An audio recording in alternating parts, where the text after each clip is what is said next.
A lot of interesting things are going on right now with crypto and the world's money system. All of you are welcome to the group. My name is Nick. If this video is your first time on the channel, I hope you decide to join by the end.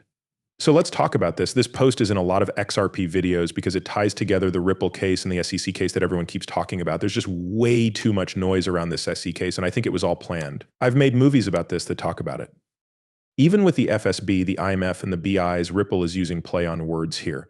Again, even when you look at everything they're trying to do with global crypto regulatory systems, it all comes down to making sure everyone has the same chances, which is something Ripple is also focused on. That's there. The main goal is to make things fair for everyone. Also, Brad Garlinghouse wants a single national regulatory system so that everything works together.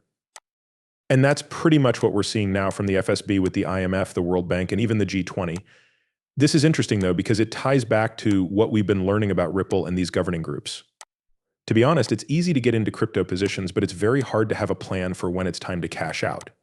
That's why I put out a free exit plan that you can use for any crypto position you take. On top of that, there is the International Monetary Fund, the Saudi Arabian Monetary Authority, the Federal Reserve Faster Payments, and the Bank of England Accelerator Program. These are the four biggest groups, banks, or projects that Ripple is a part of. They all connect to central banks and other big authorities, such as the Saudi Arabian Monetary Authority. I find it hard to believe that Ripple is currently facing a case from the SEC since they have so many ties to the company. Since these are linked, but what is their main goal outside of the CPMI group they're a part of? Well, it's an international group that sets standards for payment, clearing, settlement, and other related activities. It also supports monitors and makes suggestions about how to make these activities safer and more efficient. In this way, they help keep the business and finances stable. The CPMI is also a place where central banks can work together on monitoring policies, operations, and things like providing central bank services. But wait, Ripple, a US company that is currently suing the SEC, is also a member of the CPMI group. The CPMI group is a standard-setting body that works with these big players on issues of control, policy, and operations. It is essentially the body behind central banks. That doesn't make sense. Tell you the truth, it doesn't. But here's the funny part. All of these big banks are part of the CPMI. These are huge companies. The Federal Reserve is one of them. Furthermore, this serves as proof that everything going on at the SEC is only meant to keep people busy while the back end or base is being built. And I think Ripple is a very important part of it. Over here, we see that in October 2020, this is the G20.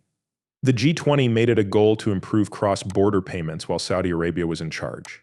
While keeping their safety and security, cross-border payment services like remittances that are faster, cheaper, more open, and more inclusive would help economies and people all over the world by boosting economic growth, international trade, global development, and financial inclusion. These problems, high price, slow speed, limited access, and not enough openness affect both end users and service providers, but not in the same way. Retail cross-border payments are hard for individuals and small businesses, and many people still have trouble getting access to financial services, especially in rising market and developing economies. Not having a bank account, and people and businesses in unstable states may not be able to use payment services at all. And this plan was made by the FSB. So the FSB was making this plan for how to fully break down the biggest problems with cross-border payments and figure out how to help solve them, with the CPMI group and other foreign groups and bodies that set standards as needed. Now we know for sure that the FSB is working with the CPMI and that Ripple is on the CPMI with the buys. The FSB is also working on a global legal framework for cryptocurrencies, and Gary Gensler is on the board of the FSB. So how are the SEC and Ripple in court together? Why is Ripple still being looked at? I think this whole thing is a big show. The April meeting between this group and the US Department of the Treasury gives us a good idea of where we're going and how important Ripple, Stellar, and a few other players are becoming. This is Ripple. This is from Subjective Views and is about Stellar and the US Department of the Treasury. They are at a roundtable discussion with Nellie Liang, who is the Undersecretary for Domestic Finance at the US Department of the Treasury. The discussion is about the technical and regulatory requirements for improving the old features of central bank money and looking at what this might mean for businesses, investors, and consumers. They also talked about the long-term goals for adding stablecoins, tokenization, and CBDCs to the US banking system as a whole, as well as the possible advantages for economic growth and stability. Does this sound like a meeting that a company that is being sued by the SEC for trading violations would attend? Without a doubt not. It's still where we talk about some of the most important political topics. There are talks that are much more business-like when you go in, whether you're in the UK, Brazil, or even Dubai. Hold on a second. What's the deal with Ripple still being sued? Since they're having these talks and making it possible for these things to happen with crypto and pushing for stricter rules on digital assets, doesn't that mean that Ripple is technically setting the pace for rules? It's clear that Ripple is not a regulator, but they seem to be a big part of the story. At the same time, that retail case with the SEC has totally blocked out everything else. We need to pay attention to this because we want it to end so that XRP can make us rich. That's not what this is about.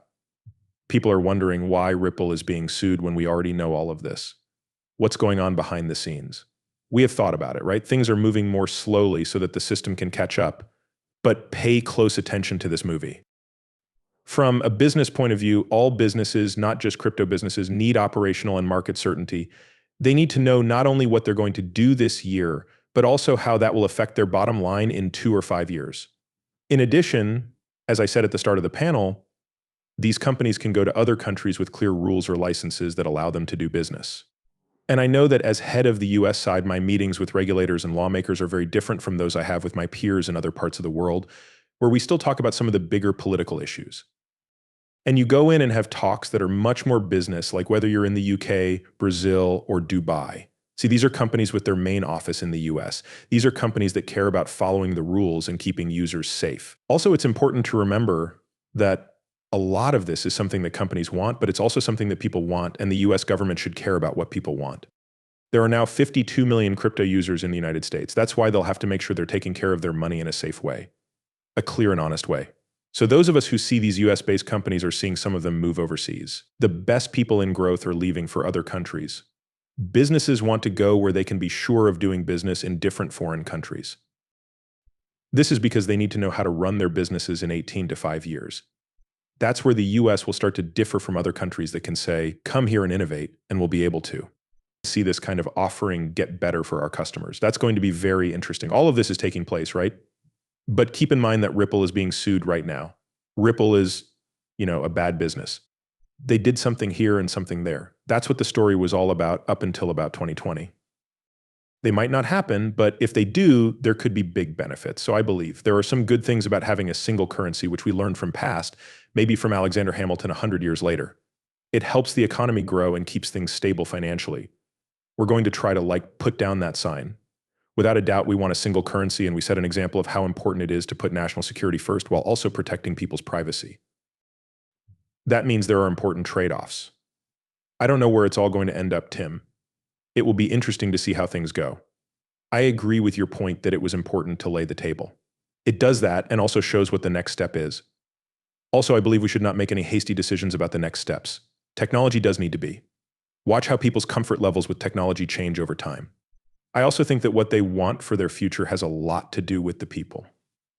And it doesn't seem like a company that is losing money with the SEC would be in these rooms, having these conversations, taking part in what's going on with regulatory engagement, policy, and other discussions like that, or even joining the CPMI group. I believe this shows that the SEC is not valid, and the case against the SEC is also not valid. I might be wrong, though. But please tell me what you think in the comments below. Leave a like and subscribe to notifications on if you liked the video. If you want more free content, you can follow me on Twitter and join the free Discord in the description below. That being said, guys, this is Nick. Thanks for seeing. Goodbye.